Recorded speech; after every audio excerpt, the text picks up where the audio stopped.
In the last video, we talked about whether or not it makes sense to be getting benefit from something you're basically throwing away. Like, is your garbage your property? Are you able to be making money off of that?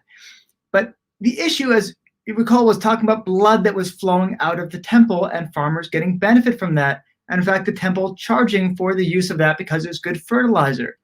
And you could see you could get a little bit of benefit from your waste. If something you want to throw away, somebody else wants, okay, there's no reason you can't sell it to them. But on Daf 59 of Yoma, we go into a bigger question of, is this me'ila? Is this inappropriate use? If something is consecrated to the temple, well, it's holy.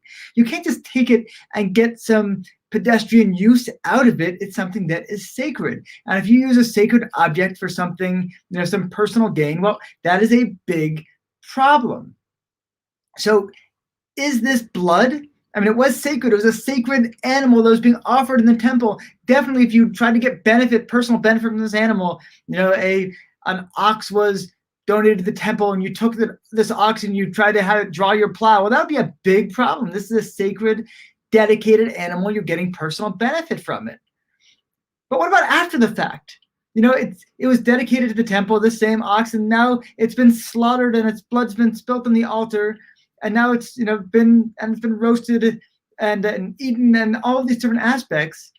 And what about the waste? Do we say that that is still sacred, that is still something you cannot get benefit from? And the rabbis are saying, no, at this point, we don't want to go this far.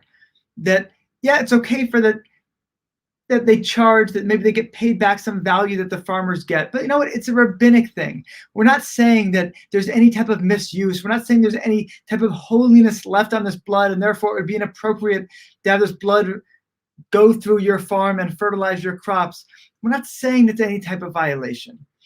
It's got some value, and therefore there should be paid back for the value they've given, but we're not going so far as to say that this is inappropriate use of sanctified property. The thing it's been sanctified for, the slaughtering and the spilling of the blood and the roasting of the meats, and that whole act that happened in the temple, that has been done. It's now post that part, and that whole aspect doesn't exist any longer.